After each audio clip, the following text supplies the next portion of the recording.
চুরমার করে দিও না। সুবহানাল্লাহ পড়েন। করতে গেছে কি? যুদ্ধ করতে গেছে কি? ওই যুদ্ধের ময়দানে আল্লাহ রাসূল সাল্লাল্লাহু আলাইহি ওয়াসাল্লামের এই শান্তির নীতি তিনি ফলো করতেন। কাকে আমরা ফলো করি? কে আমাদের নেতা? নেতারে চিনে নেন? মুহাম্মদ সাল্লাল্লাহু আলাইহি ওয়াসাল্লাম। গোটা বিশ্বকে দিয়েছেন, শুধু নেন নাই, কিছুই নেন নাই। কেঁদেছেন শুধু, আজও কাঁদেন মদিনায়, কিয়ামতের দিনও কাঁদবেন। কিয়ামতের দিন আমরা সবাই কাঁদবো, আমরা সবাই বলবো ইয়া নাফসি ইয়া নাফসি, আল্লাহ আমারে বাঁচাও, আল্লাহ আমারে বাঁচাও। নবীরাও বলবে আল্লাহ আমারে বাঁচাও। একমাত্র শুধুমাত্র কেবলমাত্র আমার প্রিয় নবী, আমার প্রিয় হাবিব, আমার প্যারা রাসূল সাল্লাল্লাহু আলাইহি সাল্লাম বলবেন ভিন্ন কথা। তিনি বলবেন উম্মতি উম্মতি উম্মতি, রব্বি হাবলি উম্মতি, আল্লাহ আমার গুনাহগার উম্মতকে বাঁচাও। সব নবীরা নিজেকে নিয়ে পেরেশান, সব নবীরা উম্মত ভুলে যাবে, ভুলবে না একজন নবী, তার নাম মুহাম্মদ সাল্লাল্লাহু আলাইহি ওয়াসাল্লাম। তিনি আমাদেরকে ভদ্রতা শিখিয়েছেন, শালীনতা শিখিয়েছেন, লাজুকতা শিখিয়েছেন। আমাদের এখন লাজুকতা নাই, লজ্জা শরমের মাথা খেয়েছি আমরা, তাই না? বাবা ছেলে মেয়ে বসে একসাথে হিন্দি সিনেমা দেখে, এরকম আছে না নাই?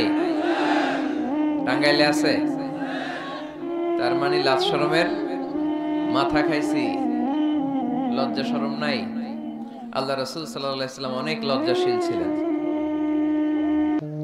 হালিমাতুস সাদিয়া আল্লাহ রাসূল সাল্লাল্লাহু আলাইহি ওয়াসাল্লামের দুধ মা বর্ণনা করেন যে আমি মক্কা থেকে এই কুরাইশি মুহাম্মদ শিশুটাকে নিয়ে আসলাম, 5 বছর রাখলাম, 2 বছর দুধ খাওয়ালাম, কিন্তু কখনো এই কুরাইশি ছেলেটাকে কাঁদতে দেখি নাই।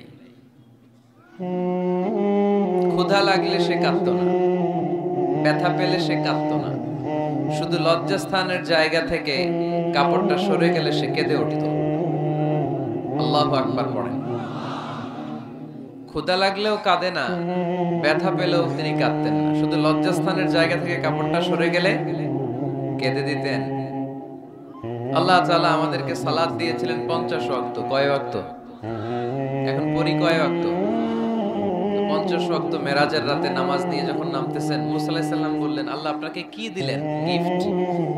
আল্লাহ নবী সাল্লাল্লাহু আলাইহি ওয়াসাল্লাম বললেন আমাকে গিফট হিসেবে দিয়েছে 50 ওয়াক্ত নামাজ। কয় ওয়াক্ত? 50 ওয়াক্ত। মুসা আলাইহিস সালাম বলে সর্বনাশ, বলেন কি 50 ওয়াক্ত পড়বে না? আমি তো আপনার আগে দুনিয়াতে নবী হিসেবে এসেছিলাম, আমার ফিল্ড ওয়ার্কের এক্সপেরিয়েন্স আছে, উম্মত চড়াইয়া খাইছি তো আমি জানি পড়বে না। আপনি যে দেখেন কমায় আনা যায় কিনা। পড়ি নাকি আমরা? 5 ওয়াক্ত তো পড়ি না, ঠিক কিনা?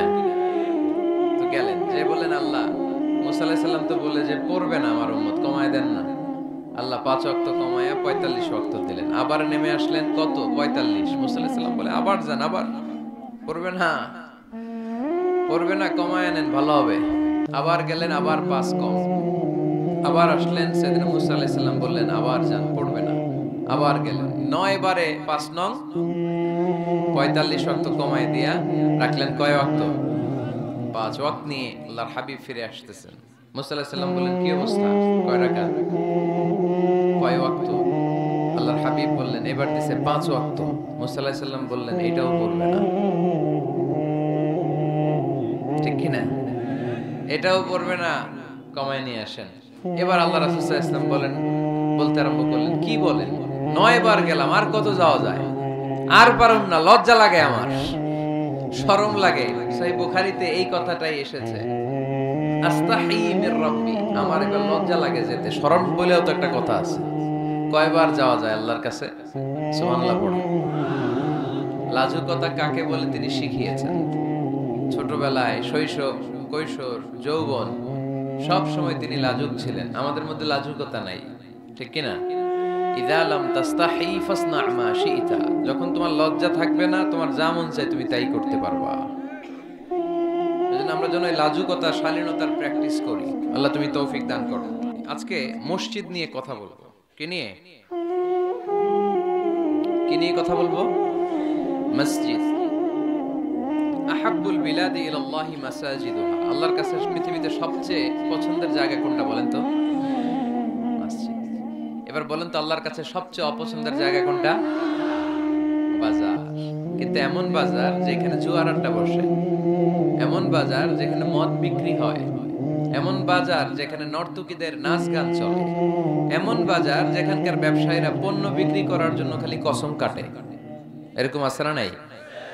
এই বাজারগুলো আমার কাছে অপছন্দনীয়। এমনি যে আপনারা সুপার শপে যান, টাঙ্গাইলের মুদি দোকানে যান, বাজারে যান, মাছ বাজারে, এটা আবার আল্লাহর কাছে অপছন্দনীয় না। এরকম বাজারে বিষ্ণু ঈসা ইসলাম যেতেন, কিন্তু যেই বাজারে মিথ্যা কসম কাটে বারবার, এরকম আছে না নাই? তাদেরকে লানত দেয়া হয়েছে যারা শুধু কসম কাটে, মুনাফিকেরা। সকালবেলা কুরবানির হাটে যাবে গরু বিক্রি করতে, বউরে কয়, বউ একটা দাম কম।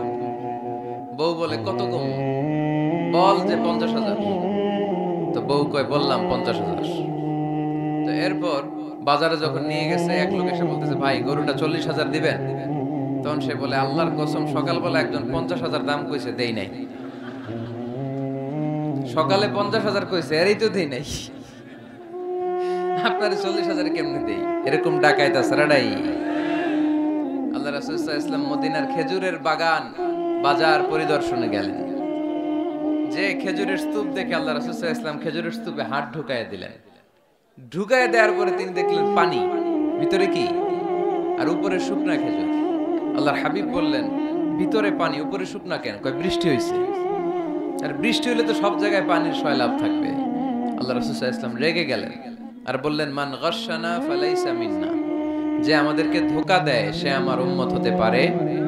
The person who deceives us is not among us. যে লোক আমাদের ধোঁকা দেয় সে আমাদের অন্তর্ভুক্ত। মুসলমানরা কি ধোঁকা দিতে পারে? খাদ্যে ভেজাল দিতে পারে? ওজনে কম দিতে পারে? মাছে ফরমালিন দিতে পারে? টেন্ডারবাজি করতে পারে? চাঁদাবাজি করতে পারে? ক্যাসিনোর ব্যবসা করতে পারে? পারে? পারে? এজন্য আমরা যেন ধোঁকাবাজি না করি। ধোঁকাবাজে ভরে গেছে বাংলাদেশ। এই ধোঁকাবাজি থেকে আমাদেরকে বেঁচে থাকতে হবে যদি প্রিয় নবীর উম্মত হতে চাই, ঠিক কিনা?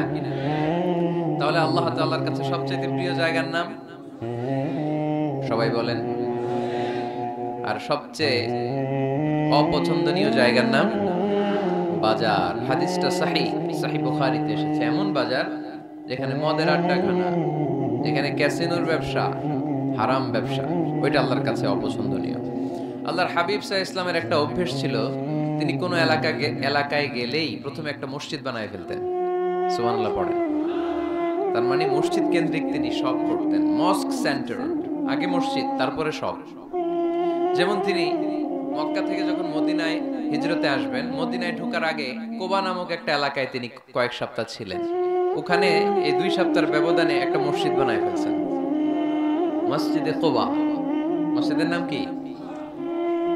প্রতি শনিবারে তিনি মসজিদে কোবায় যেতেন, ওখানে যে সালাত পড়তেন।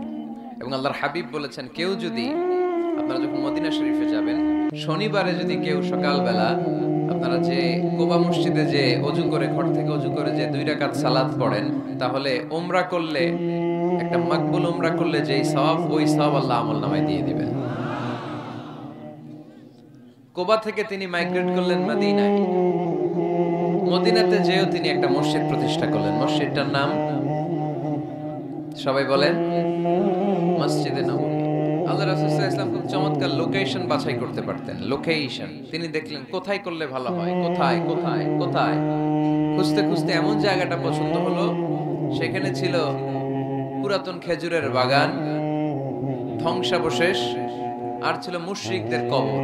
আল্লাহর হাবিব বললেন, মুশরিকদের কবরগুলোরে হাড্ডি আর কঙ্কাল সহ উঠায় ফেলো, উঠে আরেক জায়গায় দাফন করো। সুবহানাল্লাহ পড়েন। খেজুর গাছগুলো কেটে সমান করো, ধ্বংসাবশেষ ভেঙে মাটির সাথে গুড়িয়ে দাও, এখানে হবে আমার মসজিদ। স্থাপিত হলো মসজিদে নববী। সুবহানাল্লাহ পড়েন। এখানেই 10 বছর বিষ্ণু ঈসা ইসলাম ইমাম ছিলেন, খতিব ছিলেন। এজন্য যারা ইমাম, যারা খতিব, তাদের অনেক দায়িত্ব। তারা বিষ্ণু ঈসা ইসলামের রেখে যাওয়া দায়িত্ব পালন করছে। আল্লাহর হাবিবের যে চাকরি ছিল, ইমাম সাহেবদের একই চাকরি। আল্লাহর হাবিবের যে দায়িত্ব ছিল, ইমাম সাহেবদের একই দায়িত্ব, কিন্তু তাদের বেতনটা বড্ড কম এদেশে, তাই না? আহা, সামান্য কিছু বেতন দিয়ে ইমাম মুয়াজ্জিনদেরকে আমরা রাখি, এটা ঠিক না। এজন্য টাঙ্গাইলবাসীদেরকে আমি প্রথম যে মেসেজটা দিতে চাই, ইমাম মুয়াজ্জিন আর খাদেমদের বেতন বাড়ায় দেন। আপনার বেতন বাড়ায় দিবে কে? সভাপতি সাহেব, সেক্রেটারি সাহেব, ক্যাশিয়ার সাহেব বেতন বাড়ান, ওনাদের বেতন বাড়ায় দেন, আপনাদের জীবনে বরকত দিবে কে? ইমাম মানে নেতা। ইমাম মানে কি? নেতার সাথে যদি আমরা খারাপ আচরণ করি, এটা আমাদের জাতির জন্য কখনোই কোনোভাবে কল্যাণকর হতে পারে না। আল্লাহর হাবিব সাল্লাল্লাহু আলাইহি ওয়াসাল্লাম নিজ হাতে মসজিদ তৈরি করলেন। আমাদের মতো টাইলস আর এয়ার কন্ডিশনের মসজিদ, মসজিদে নববী না, এরকম ছিল না। বালুর ফ্লোর। কিসের ফ্লোর? ছাদ ছিল খেজুর পাতার ছাউনি। বৃষ্টি হলে ওই বালুর মধ্যে কাদামাটি হয়ে যেত, আর ওই কাদামাটিতেই দাঁড়িয়ে নামাজ পড়তেন মুহাম্মদ সাল্লাল্লাহু আলাইহি ওয়াসাল্লাম। সাহাবারা বলতেন, আল্লাহর হাবিব যখন নামাজ পড়ে আমাদের দিকে তাকাতেন, রাআইতু আসারা তিনি ফি জাবহাতিহি, আমরা রাসূলের নাকে এবং কপালে দেখতাম কাদার মাটি মিশে আছে।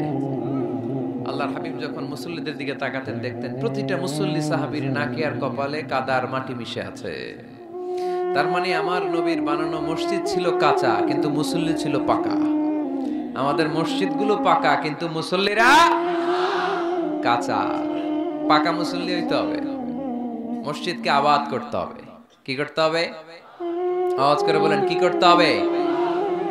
আমরা মিলে, সবাই মিলে যেন মসজিদকে আবাদ করি, আমরা যেন মসজিদ নির্মাণ করি, সবাই যেন মসজিদ আবাদে অংশগ্রহণ করে। এজন্য আল্লাহ বললেন, ইন্নামা ইয়া'মুরু মাসাজিদাল্লাহি মান আমানা বিল্লাহি ওয়াল ইয়াউমিল আখির ওয়া আকামাস সালাতা ওয়া আতাজ যাকাতা ওয়া লাম ইয়াখশা ইল্লাল্লাহ ফাআসা উলাইকা আন ইয়াকুনু মিনাল মুহতাদিন। সুবহানাল্লাহ পড়েন। নিশ্চয়ই মসজিদ আবাদ করে তারা যারা আল্লাহয় বিশ্বাস করে, আখিরাতে বিশ্বাস করে, সালাত কায়েম করে, যাকাত আদায় করে, আল্লাহ ছাড়া কাউরে ভয় পায় না। এই পাঁচটা কাজ যারা দুনিয়ার বুকে করে, তারাই হলো আল্লাহর জমিনে মসজিদের আবাদকারী। ঠিক কি না?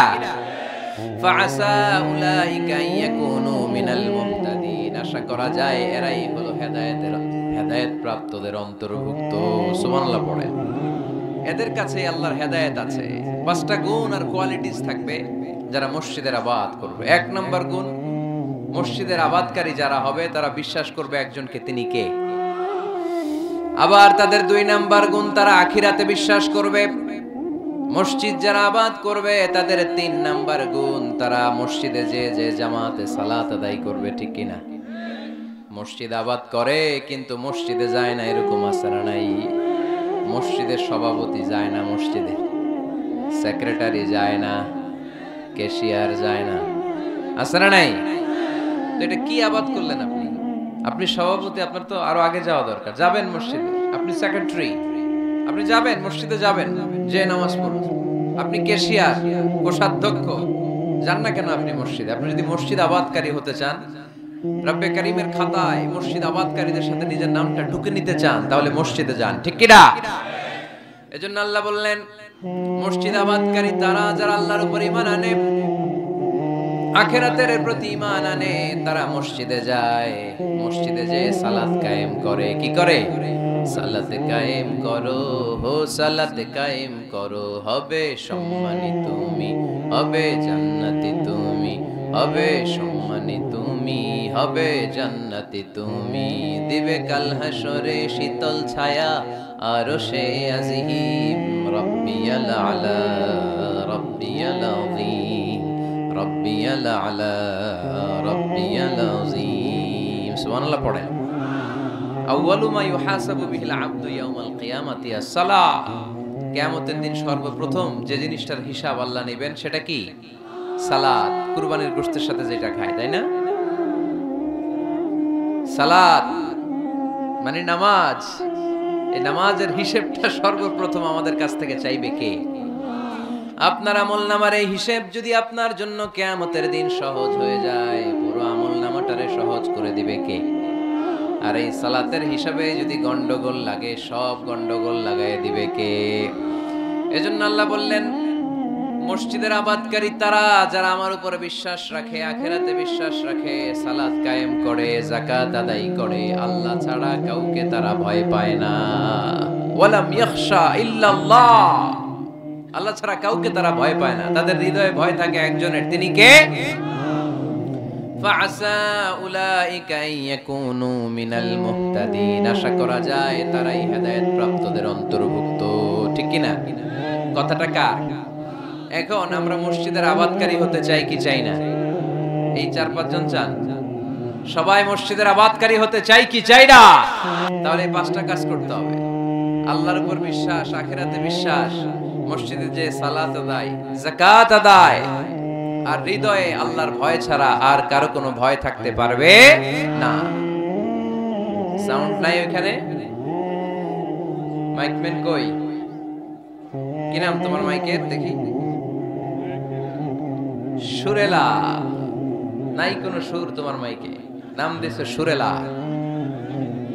মতিঝিলে মতি নাই, আছে শুধু জিল। সোনার গায়ে সোনা নাই, আছে শুধু বিল। তোমার মাইকে সুর নাই, নাম দিয়েছে সুরেলা। সুর দাও, এদিকে একটু সুর দিয়ে দাও, একটু সাউন্ড দিয়ে দাও, একটু স্ট্রং করে দাও। সুরেলা, সুন্দর নাম দিয়েছো তুমি। আমার নবীর কণ্ঠ ছিল বড় সুরেলা, ঠিক কি না? রাসূল সাল্লাল্লাহু আলাইহি ওয়াসাল্লামের কণ্ঠের তেলাওয়াত শুনে কাফের মুশরিকগুলো পাগল হয়ে যেত, অস্থির হয়ে যেত, এত সুন্দর কণ্ঠ কি করে হয়। এবং রাতের বেলা লুকিয়ে লুকিয়ে আল্লাহর হাবিবের তেলাওয়াত শুনতে যেত। সুবহানাল্লাহ পড়বেন না? হইছে? সুরেলা হইছে? হইছে, আলহামদুলিল্লাহ। তাহলে আমরা সবাই মসজিদ আবাদ করতে চাই। টাঙ্গাইলের ভাইরা আজকে আমাকে বললো যে মসজিদ নাকি আজকে আপনারা আবাদ করবেন। রাজি আছেন তো সবাই?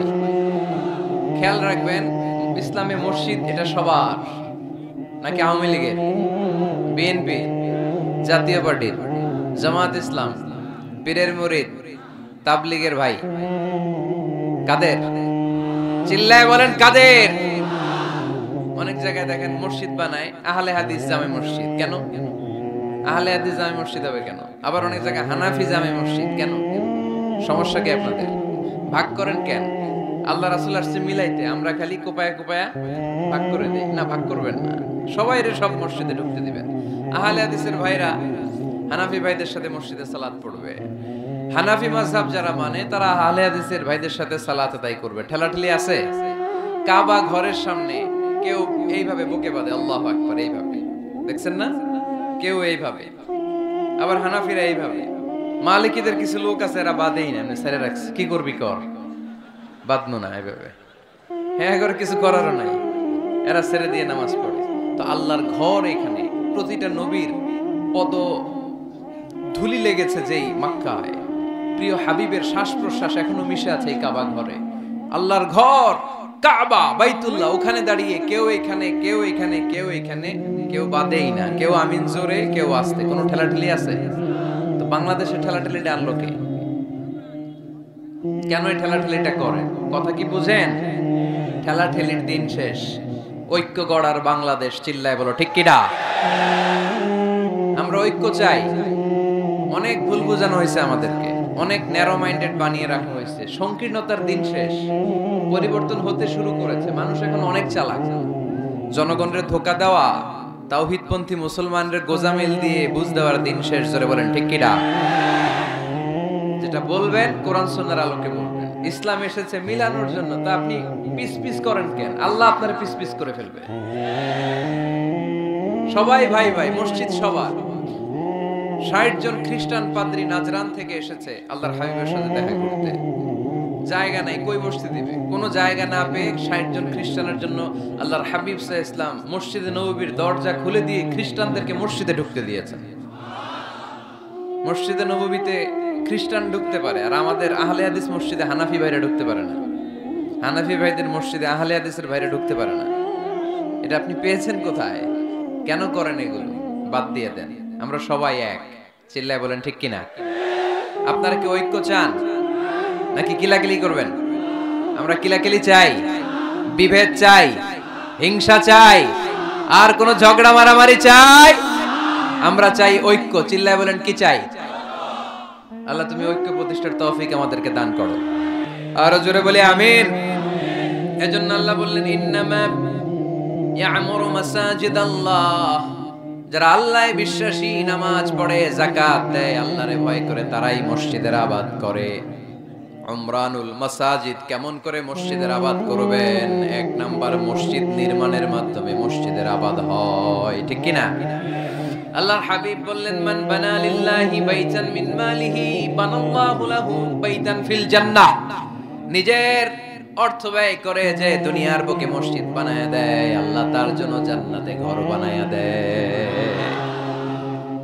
ইন্না মিম্মা ইয়ালহাকু আল মুমিনু মিন হাসানাতিহি বা'দা মাউতিহি, মৃত্যুর পরে কোন মানুষ যে সওয়াবগুলো অটোমেটিক সব সময় ধারাবাহিকভাবে পেতে থাকে, তার মধ্যে একটা হচ্ছে দুনিয়াতে সে যদি কোনো মসজিদ বানিয়ে যায়, তার পার্সেন্টেজ সওয়াব যতদিন এই পৃথিবী থাকবে ততদিন আপনার আমলনামায় ওই সওয়াবের পার্সেন্টেজ পাঠিয়ে দিবে কে? তার মানে মসজিদ আবাদের এক নাম্বার পদ্ধতি মসজিদ বানানো। মসজিদ আবাদের দুই নাম্বার পদ্ধতি বারবার মসজিদে যাওয়া, মসজিদে যে জামাতে সালাত আদায় করা। মসজিদের সাথে সম্পর্কের দরকার আছে না নাই? মসজিদে যে জামাতে সালাত আদায় করা, সালাতুল জামাআ তাফদুলু সালাতাল ফাজরি বি27 দারাজা। একা নামাজ পড়লে যেই সওয়াব, মসজিদে যে জামাতে পড়লে 27 গুণ সওয়াব হয়ে যায়। এজন্য জামাতে সালাত পড়বেন তো। তার মানে এক নম্বরে পেলাম মসজিদ বানানো, দুই নম্বরে পেলাম মসজিদে যে জামাতে নামাজ পড়া, তিন নম্বরে মসজিদের সাথে হৃদয়টারে ঝুলিয়ে রাখা। মসজিদের সাথে হৃদয়টা ঝুলে থাকবে। 7 শ্রেণীর ব্যক্তিকে আল্লাহ তাআলা কিয়ামতের দিন আরশের নিচে ছায়া দিবে। এর মধ্যে এক শ্রেণীর ব্যক্তি ওই ব্যক্তি যে ব্যক্তির হৃদয়টা সবসময় মসজিদের সাথে ঝুলে থাকে, লেগে থাকে। জোহরের নামাজ পড়ে খালি টেনশন, কিরে আসরের সময় কখন হবে। আসর পরে চিন্তা করে মাগরিবে আমি কই থাকবো, তখন মসজিদ থাকবে কই, নামাজটা হবে কিনা। মাগরিব পড়ার পরে একটাই চিন্তা, ঘুমের আগে এশাটা যেন ঠিক মতো হয়, ঠিক কিনা? এরকম মুসল্লি আছে না নাই? আল্লাহর হাবিব বললেন, যারা সব সময় হৃদয়টারে মসজিদের সাথে এইভাবে লাগিয়ে রাখে, আরশের নিচে তাদেরকে সেদিন ছায়া দিবে কে? আল্লাহর আরশের ছায়া ছাড়া ওই দিন আর কোনো ছায়া থাকবে নাকি? আকাশের সূর্য মাথার কাছে নেমে আসবে, জমিনটারে তামার জমিন বানিয়ে দেওয়া হবে। জিহ্বাটা তৃষ্ণার চোটে বের হয়ে নাভি পর্যন্ত কুকুরের মতো ঝুলতে থাকবে। মানুষগুলো চিৎকার মারবে, কোনো ছায়া নাই আরশের ছায়া ছাড়া। ওই আরশের ছায়ার নিচে ওই ব্যক্তিকে আল্লাহ ছায়া দিবেন যার হৃদয়টা মসজিদের সাথে লেগে থাকে, সবসময় মসজিদের সাথে মনটা পড়ে থাকে। এরকম আছে না নাই? মসজিদে বারবার যেতে চায়। মসজিদে যাওয়ার জন্য যতগুলো কদম ফেলবেন, প্রতিটা কদমে আপনার মর্যাদা এক স্ট্যাটাস, একতলা বাড়ায় দেয় কে? গুনাহগুলো মাফ করে দেয় কে?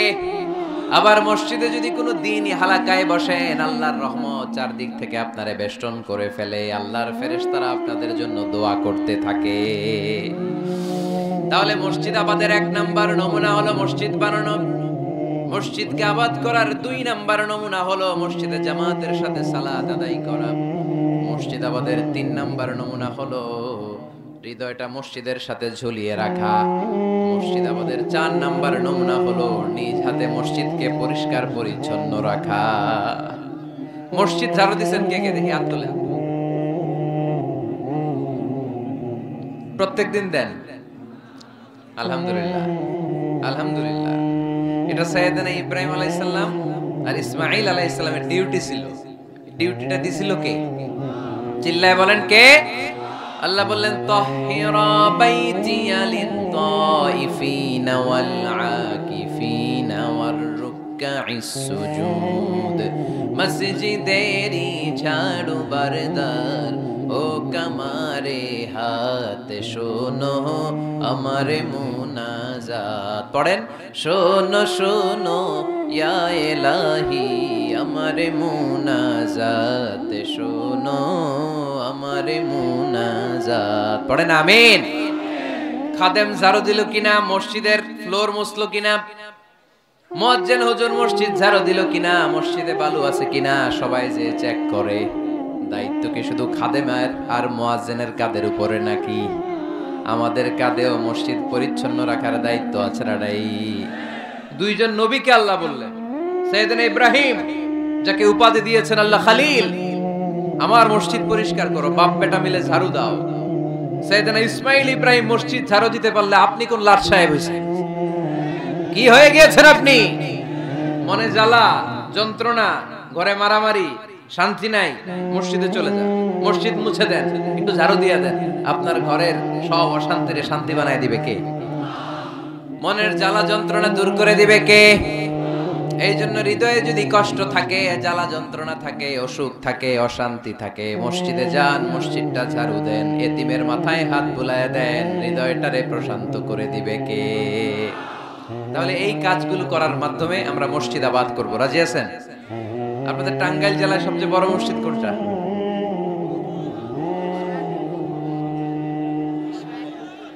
201 গম্বুজ। কই এটা? গোপালপুর। ছাওয়াইল গোপালপুর। কে করছে এটা? কে বানাইছে?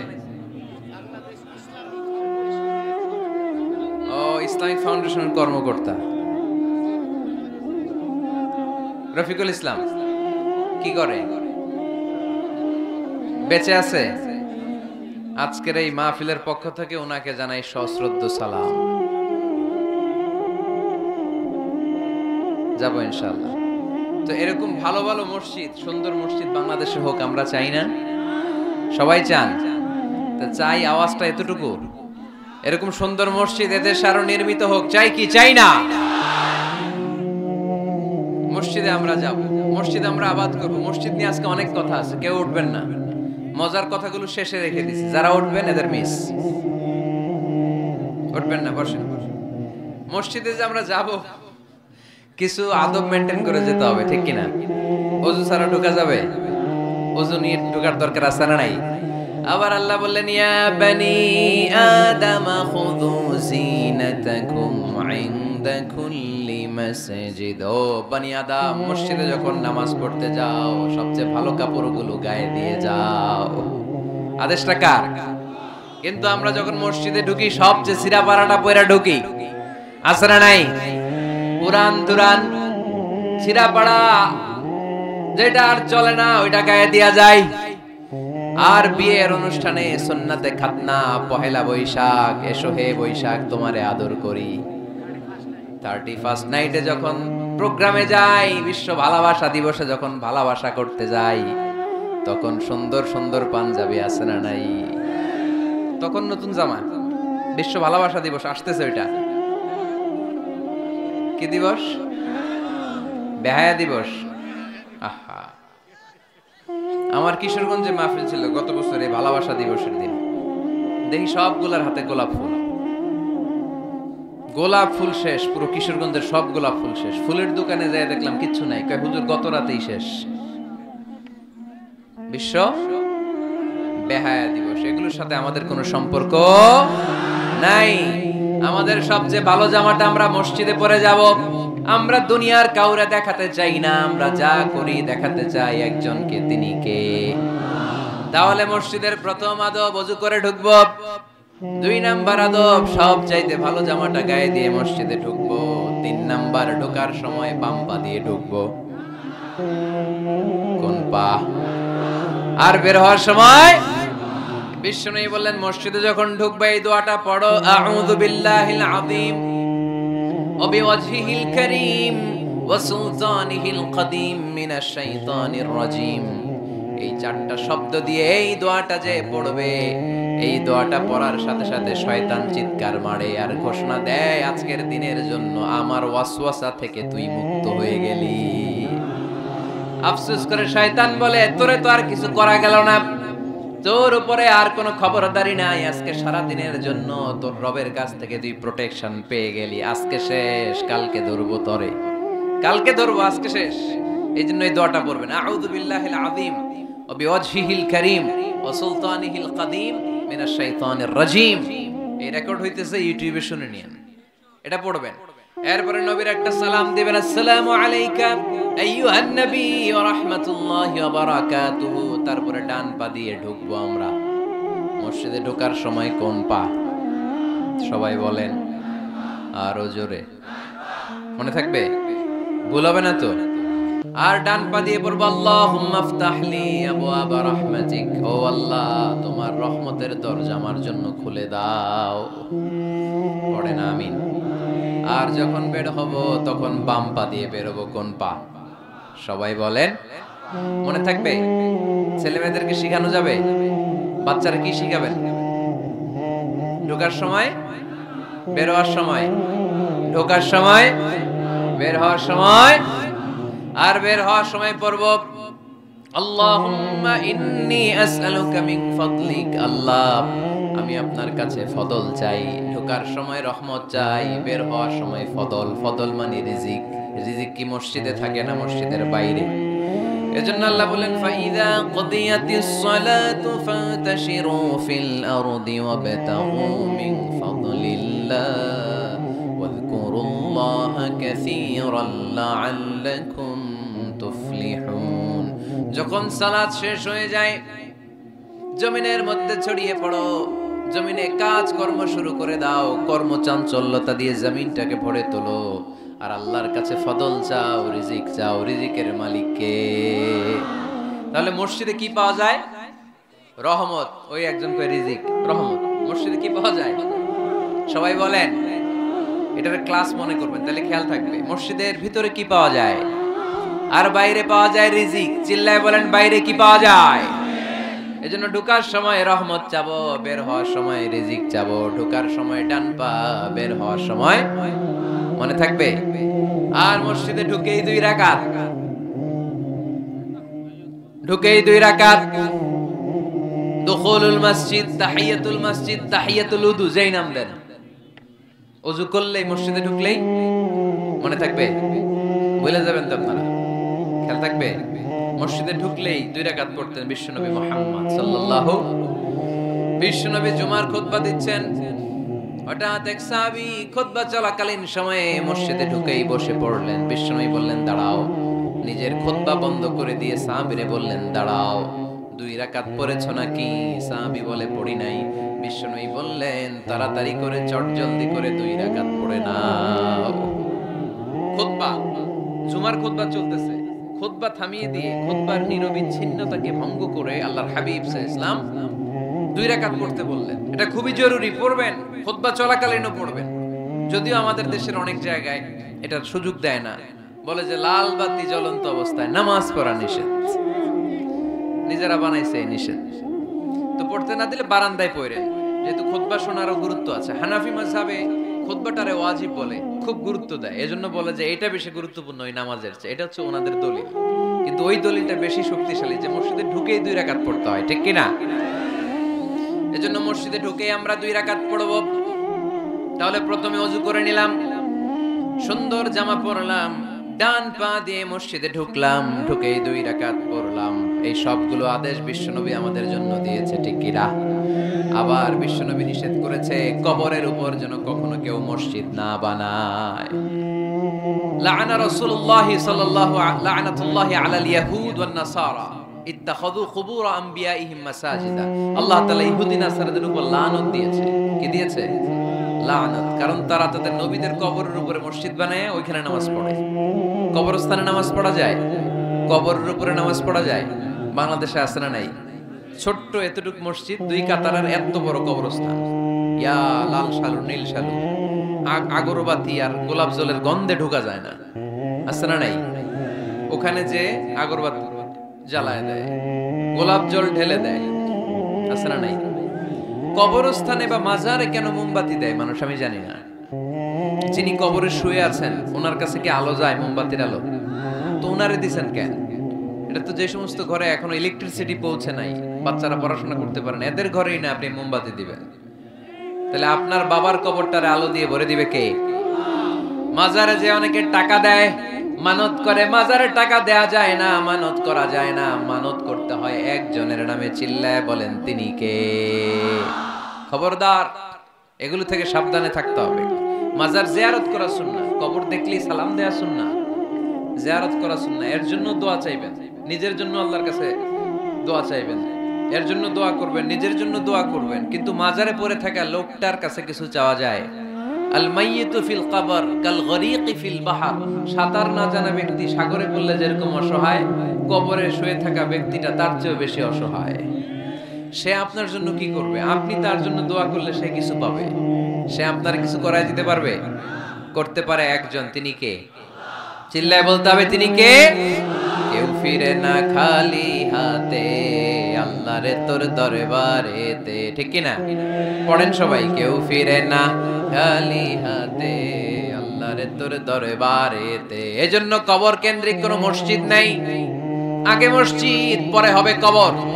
যেমন বিশ্বনবী আগে তৈরি করেছেন মসজিদে নববী, তার পাশে হয়েছে বিশ্বনবীর কবর, তার বাম দিকে হয়েছে বাকিউল গারকাত, বাকি কবরস্থান মাকবারাতুল বাকি, যেখানে বিশ্বনবীর স্ত্রীরা শুয়ে আছেন, সাহাবারা শুয়ে আছেন রাদিয়াল্লাহু তাআলা আনহুম ওয়া আনহুন্না।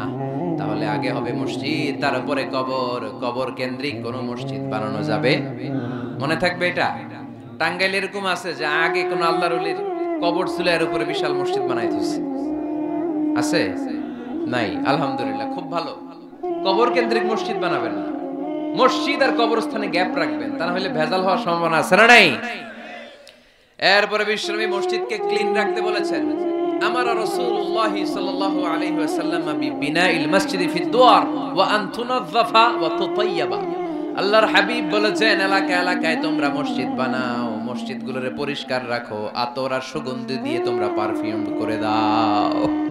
মসজিদটারে সুগন্ধযুক্ত করে রাখবেন, পারফিউম করে রাখবেন। আরব দেশে মসজিদে বাখুর জ্বালিয়ে দেয়, উদ জ্বালিয়ে দেয়, মসজিদে ঢুকলেই কলিজাটা ঠান্ডা হয়ে যায়, নামাজ পড়তে মনে চায়, কোনো দুর্গন্ধ নাই। এজন্য মসজিদ পরিচ্ছন্ন রাখার দরকার আছে না নাই? এরপরে বিষ্ণু ইসলাম বলেন, মসজিদের সর্বশেষ আদব হলো তোমরা যখন মসজিদ বানাবা, খবরদার মসজিদকে অতিমাত্রায় ডিজাইন করা যাবে না। অতিমাত্রায় ডিজাইন করা যাবে না। আমরা এতই ডিজাইন করি, কোনটা মসজিদ আর কোনটা কমিউনিটি সেন্টার চিনাই যায় না, আছে না নাই? না, অতিমাত্রায় ডিজাইন না, যতটুকু লাগে। গরম লাগে, এয়ারকন লাগান, নো প্রবলেম। নিচে সমস্যা, সিম্পলি টাইলস দিয়ে দেন। কিন্তু লাইটিং ফাইটিং, লাল নীল বাতি, এই কারুকার্য ওই কারুকার্য, এটা করতে নিষেধ করেছেন মুহাম্মদ সাল্লাল্লাহু। বিশেষ করে মসজিদের কেবলার দেয়ালে। কোন দেয়ালে? কেবলার দেয়ালে কোনো ঘড়ি থাকতে পারবে না, কোনো ক্যালেন্ডার থাকতে পারবে না, সব পিছনে। ইমাম সাহেব ঘড়ির টাইম দেখে নিবে। সামনে ক্যালেন্ডার থাকলে নামাজের সময় ক্যালেন্ডারের ভিতরে যে মাদ্রাসা মসজিদ, ওইখানে নজর পড়ার সম্ভাবনা আছে না নাই? বিভিন্ন জিনিস লেখা থাকে, নামাজও পড়ি, ওইটাও পড়ি, আছে না নাই? নামাজ পড়ে কয়টা বাজলো, ঘড়ির দিকে নজর পড়ার সম্ভাবনা আছে না নাই? এই জন্য কেবলার দেয়ালটা যদি সাদা মাঠা রাখা যায় সেটাই ভালো। আপনার নজর থাকবে সেজদার দিকে। ডানে একটা নজর দিলে আল্লাহ বলে ফিরে আয়, সেজদার দিকে তাকা। আরেক দিকে নজর দিলে আল্লাহ বলে ফিরে আয়, সেজদার দিকে তাকা। আবার যদি টাইলসের দিকে নজর দেন, আল্লাহ বলে ফিরে আয়, সেজদার দিকে তাকা। আবার যদি নজর দেন, আল্লাহ রেগে যেয়ে বলে লা হাজাত লি ইলা সলাতিক, তোর এই নামাজের কোনো দরকার আমার নাই। যে আল্লাহ তাআলাকে খুশি করার জন্য সালাত পড়তে আসলাম, উনি যদি বলে তোর এই নামাজের দরকার আমার নাই, তো কার জন্য সালাত পড়লেন আপনি? এজন্য মসজিদের সামনের ওয়ালে যত কম ডিজাইন হওয়া যায়, ঘড়ি, ক্যালেন্ডার ইত্যাদি ইত্যাদি লেখা জোখা, এগুলো সামনে না, এগুলো পেছনে দিতে পারলে ভালো। ইভেন জায়নামাজের মধ্যেও কাবা ঘরের ডিজাইন আছে না নাই? এটা ইহুদিদের ষড়যন্ত্র। আমরা বোকাশোকা মুসলমান, ওরা সর্বপ্রথম জায়নামাজের মধ্যে কাবা ঘরের ডিজাইন দিছে। কোন ডিজাইন? আর আমরা মুসলমানরা মনের অজান্তে নিজের কাবারে নিজে লাথি মারি। কথা বলেন, কথা বলেন। এজন্য খবরদার, কোন মসজিদের ডিজাইনওয়ালা, কোন কাবা ঘরের নমুনাওয়ালা, মসজিদুল আকসার গম্বুজলা, মসজিদে নববীর কোন গম্বুজলা জায়নামাজ আমরা কিনবো না। আমরা না কিনলে ওদের ব্যবসা শেষ, ঠিক কিনা? ফ্রেশ জায়নামাজ কিনবেন। কি জায়নামাজ? ফ্রেশ। সিম্পলি ফুল হইতে পারে, সাদা হইলে আরো ভালো। ফ্রেশ কোন মসজিদ, বিশেষ করে কাবার ডিজাইনওয়ালা তো কিনাই যাবে না। ওইটার মধ্যে দাঁড়ায় আছে ইমাম সাহেব, আছে না নাই? মনে থাকবে, মনে থাকবে। এজন্য বিশ্বনবী বললেন, মসজিদ নির্মাণ করো, মসজিদের সাথে হৃদয়টারে ঝুলিয়ে রাখো। কিয়ামতের দিন এই মসজিদের ওসিলায় জান্নাতের বাড়ি বানায়া দিবে কে? আবার বিশ্বনবী বললেন, লা তুসাদ্দুর রিহাল ইল্লা ইলা সালাসাতি মাসাজিদা। এই দুনিয়ার বুকে 3টা মসজিদের দিকে শুধু বিশেষ সওয়াবের উদ্দেশ্যে ভ্রমণ করা যায়। এই 3টা মসজিদ ছাড়া বিশেষ সওয়াবের উদ্দেশ্যে পৃথিবীর কোনো মসজিদে ভ্রমণ করা যাবে। আপনি ডিজাইন দেখতে যাইতে পারবেন। এই যে বললেন যে কি একটা হইছে 200 কত গম্বুজ, 201 গম্বুজ সুন্দর একটা বানাইছে, দেখতে যাই, যাওয়া যাবে। নামাজ পড়তে মনে চায় ওইটাই যাওয়া যাবে, কিন্তু ওইখানে বেশি সওয়াব হবে, এই নিয়তে যাওয়া যাবে? You cannot say it any journey expecting special virtue except 3 mosques: the mosque of Haram, the mosque an-Nabawi, the Masjid al-Aqsa। ঠিক কি না? এই তিনটা মসজিদ ছাড়া বিশেষ সওয়াবের নিয়তে পৃথিবীর কোনো মসজিদে ভ্রমণ করা যায় না, তবে দেখতে যাওয়া যায়। এটার আর্কিটেকচারাল ডিজাইন দেখার জন্য, এটার ক্যালিওগ্রাফিক্যাল ডিজাইন, এটার ইকোসিস্টেম, এটা কেমন করে করেছে, কতটুকু জায়গা, ডিজাইনটা কেমন, এটা দেখার জন্য যেতে পারবেন। কিন্তু এই 201 গম্বুজে নামাজ পড়লে সওয়াব 3 গুণ হবে, এরকম ধারণা করা যাবে? বাইতুল মুকাররমে পড়লে এত গুণ সওয়াব, এই ধারণা করা যাবে?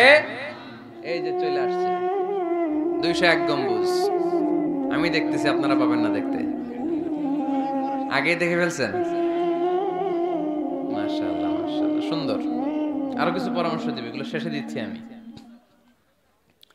কষ্ট হইতেছে আপনাদের? জিমায় পড়তেছেন? আরো কয়েক মিনিট শুনবেন। 3টা মসজিদে নিয়ত করে যাওয়া যায়। 1 নম্বরে মসজিদে হারাম, 1 নম্বরে কি? ইন্না আউওয়ালা বাইতিন উদিআ লিন-নাসি লাল্লাযী বিবাক্কাতা মুবারাকা। সর্বপ্রথম যেই ঘরটা আল্লাহ তাআলা জমিনের মধ্যে স্থাপন করলেন, ওই ঘরটা হলো মসজিদুল হারামের মাঝখানের কাবা ঘর। এই ঘরটা অবস্থিত যেই শহরের মধ্যে, শহরের নাম বাক্কা, এখনকার নাম মক্কা। সুবহানাল্লাহ পড়েন। মক্কার আগের নাম বাক্কা, কোরআনে বাক্কার কথা আছে। এবং হজ উমরা করতে গেলে দেখবেন যে অনেক হোটেল আছে, হোটেলের নাম ফুন্দুক বাক্কা। ফুন্দুক বাক্কা মানে বাক্কা হোটেল। মক্কার আগের নাম কি? বাক্কা। এখান থেকেই বিষ্ণু ঈসা ইসলাম ইসরা শুরু করেছেন, মেরাজের আগের ধাপ, নাম ইসরা। এই মসজিদে 1 রাকাত নামাজ পড়লে 1 লক্ষ রাকাতের সওয়াব দেয় কে? সুবহানাল্লাহ কইতে পারলেন না? পৃথিবীর আর কোন মসজিদে 1 রাকাত পড়লে 1 লক্ষ রাকাতের সওয়াব হয়? আপনাদের 201 গম্বুজে বললে, বাইতুল মুকাররম, পৃথিবীর কোন মসজিদে পড়লে হবে? শুধুমাত্র কেবলমাত্র মসজিদুল হারামে 1 রাকাত সালাত পড়লে 1 লক্ষ রাকাতের সওয়াব আমলনামায় দিবে কে? এজন্য আল্লাহ বললেন, ওখানে যাও, হাইসুমা তুয়াল্লু ফাওয়াল্লু ওজুহাকুম শাতরা, যেখানে যাইবা, দুনিয়ার যেখানেই থাকো না কেন, কাবা ঘরের দিকে হয়ে নামাজ পড়াকে আবশ্যক করেছে কে? পৃথিবীর যেখানেই যান, কোন দিকে হয়ে নামাজ পড়বেন? কাবা, টু দ্য ডাইরেকশন অফ কিবলা। আপনি অবাক হবেন, অস্ট্রেলিয়ায় একটা শহর আছে সিডনি, এই সিডনি শহরে একটা জঙ্গল আছে, এই জঙ্গলে একটা গাছ আছে, যে গাছটা মানুষের মতো রুকু করে আছে, টু দ্য ডাইরেকশন অফ কিবলা, তাও কিবলামুখী হয়ে। পত্রিকার কাটিং দেখেছেন না আপনারা? অনেক ক্যালেন্ডারেও আছে। গাছ, ইউটিউবে দেখেছেন? গাছ রুকু করে আছে, টু দ্য ডাইরেকশন অফ কিবলা, কিবলামুখী হয়ে, মানুষের মতো। সুবহানাল্লাহ পড়ে। তাহলে এই মসজিদ এমন মসজিদ, এই মসজিদে 1 রাকাত সালাত পড়লে 1 লক্ষ রাকাতের সওয়াব হয়ে যায়। এই মসজিদ এমন মসজিদ, যেই মসজিদের মাঝখানে একটা ঘর আছে, ঘরটার নাম বাইতুল্লাহ। প্রতিনিয়ত এই ঘরের উপর 120টা রহমত নাজিল করে কে? সিদ্দুন আলী তাইফিন, 60টা রহমত নাজিল হয় যারা কাবা ঘরের চারদিকে তাওয়াফ করতে থাকে। আরবাঈন লিল মুসাল্লিন, 40টা রহমত নাজিল হয় যারা কাবা ঘরের চারদিকে নামাজ পড়তে থাকে। 20 লিন নাযিরিন ইলাল কাবা, বাকি 20টা সওয়াব নাজিল হয় যারা শুধু কাবা ঘরের দিকে তাকিয়ে থাকে। কাবা ঘরের দিকে তাকায় থাকলে সওয়াব। সুবহানাল্লাহ বললেন না? আন-নাযার ইলাল কাবা, 3 জিনিসের দিকে তাকালেই সওয়াব। কয় জিনিস? জোরে বলেন। 1 নাম্বার আন-নাযার ইলাল মুসহাফ, কোরআনের দিকে তাকালেই সওয়াব, পড়া লাগবে না, পড়লে তো সওয়াব আছে, তাকানো মাত্রই। 2 নাম্বার আন-নাযার ইলা ওয়াজহিল ওয়ালিদাইন, মা বাবার চেহারা, মা বাবার খেদমত করলে তো সওয়াব আছেই, টাকা দিলে তো সওয়াব আছেই, কিন্তু মা বাবার চেহারার নজরের দিকে যদি রহমতের নজরে একবার তাকান, একটা কবুল হজ করলে যেই সওয়াব, ওই সওয়াব আমল নামায় দিবে কে? মা বাবা এমন জিনিস আমরা চিনলাম না। আমরা পীর সাহেবের দরবারে লাউ নিয়ে যাই আর গান গাই, সাদের লাউ বানাইলো মোরে, আগা খাইলাম, ডগা খাইলাম, খাইলাম না ডুগডুগি না। তো কই লাউ নিয়ে যান, আপনি কই হাদিয়া নিয়ে যান, আসল পীর সাহেব তো আপনার ঘরে। আপনার আব্বা সবচেয়ে বড় পীর সাহেব, আপনার আম্মা জান আপনার জন্য সবচেয়ে বড় পীর সাহেব। গোটা বিশ্বের সব পীর সাহেব যদি 50 বার করে কোরআন খতম দিয়ে এক গ্লাস পানির মধ্যে ফু দেয়, আর আপনার আব্বা শুধু বিসমিল্লাহ বলে যদি এক গ্লাসের পানিতে ফু দেয়, ওই গ্লাসের পানির ফুটা আল্লাহর কাছে কবুল হয়ে যাবে। এজন্য বিশ্বনবী বলতেন, আল জান্নাতু তাহতা আকদামি উম্মাহাতিকুম। ও দুনিয়ার মানুষেরা শোনো, দুনিয়ার পুরুষ মানুষদের পায়ের নিচে থাকে জুতা, জুতার নিচে থাকে বালু আর মাটি। আর দুনিয়ার বুকে এক একটা মায়ের পায়ের নিচে থাকে তার সন্তানদের জান্নাত। ওগো মা তুমি এই ধরনের শ্রেষ্ঠ নেয়ামত, তোমারই পদ তলে রয়েছে জান্নাত। ওগো মা তুমি এই ধরনের শ্রেষ্ঠ নেয়ামত, তোমারই পদ তলে রয়েছে জান্নাত। সুবহানাল্লাহ পড়ে। কি মা, এ মারে আমরা চিনি না। লাউ কাতাআতা জিলদাক, তোমার গায়ের চামড়া কেটেও যদি মাকে জুতো বানিয়ে দাও, ওই যে ছোটবেলায় দুধ খাইছিলা, এক ঢোক দুধের শোধ আদায় হবে না। এক ঢোক দুধের শোধ আদায় হবে না। ওই মা 3 বার বললেন আল্লাহ রাসূল এই মায়ের কথা। কয়বার? আল্লাহর হাবিব বললেন মা মা মা, তারপরে মা কয়বার? বাবা কয়বার? তার মানে ইসলাম মাকে দিয়েছে স্বর্ণ পদক, ইসলাম মাকে দিয়েছে রৌপ্য পদক, ইসলাম মাকে দিয়েছে ব্রোঞ্জ পদক, বাবাকে দিয়েছে সান্ত্বনা পুরস্কার। ঠিক কিনা? 3 বার যদি মা হয়, একবার যদি বাবা হয়, তাহলে স্বর্ণ পদক কে? রৌপ্য পদক, ব্রোঞ্জ পদক, সান্ত্বনা পুরস্কার। সুবহানাল্লাহ কইতে বললেন না? ওই মায়ের চেহারার দিকে যদি রহমতের নজরে একবার তাকান, কবুল হজের সওয়াব আছে না নাই? তাহলে 1 নাম্বার কোরআনের দিকে নজর করলে সওয়াব, 2 নাম্বার মা বাবার চেহারার দিকে নজর করলে সওয়াব, 3 নাম্বার আল্লাহর কাবা ঘরের গিলাফের দিকে যখন নজর করে তাকাবেন, 20টা রহমত নাজিল করবে কে? তাহলে শ্রেষ্ঠ মসজিদ মসজিদে হারাম, শ্রেষ্ঠ মসজিদ। 2 নাম্বার হচ্ছে মসজিদ নববী, নবীর মসজিদ। ওখানে 1 রাকাত পড়লে 1000 রাকাতের সওয়াব। আমার নবী শুয়ে আছে তার পাশে, পাশেই জান্নাতুল বাকিয়া, মাকবারাতুল বাকিয়া, এরপর আছে রওদা। বিশ্বনবীর কবর থেকে মিম্বার পর্যন্ত জান্নাত, রওদাতুম মিন রিয়াদিল জান্নাহ। এটা দুনিয়ার বুকে একটা জান্নাতের টুকরা। কোন সুবহানাল্লাহ। ওখানে নামাজ পড়ার জন্য খুব ধাক্কাধাক্কি হয়। পুরো মসজিদে নববীর কার্পেটের এক কালার, ওইটার কার্পেটের আরেক কালার। যারা হজ উমরা করেছেন দেখে এসেছেন, জায়গা পাওয়া যায় না, খুব ধাক্কাধাক্কি হয় ওই জায়গাটাতে সালাত পড়ার জন্য। এটা হচ্ছে দ্বিতীয় মসজিদ শ্রেষ্ঠত্বের দিক থেকে। তৃতীয় মসজিদ হচ্ছে মসজিদে আকসা, ফিলিস্তিনে। এই দুইটাতে যাওয়ার সুযোগ হইলো, ওইটাতে যাওয়ার সুযোগ নাই। ইসরায়েলি হায়নাদের দখলে। চিল্লা এখন ঠিক কিনা? আমরা আল্লাহর কাছে চাই আমরা মসজিদুল হারাম, এই মসজিদ নববীতে যেমনে সালাত পড়তে পারি, বাইতুল মাকদাসে যেও যেন সালাত পড়তে পারি। আল্লাহ তুমি তৌফিক দাও। বাইতুল মাকদাসে 1 রাকাত পড়লে 250 রাকাতের সওয়াব।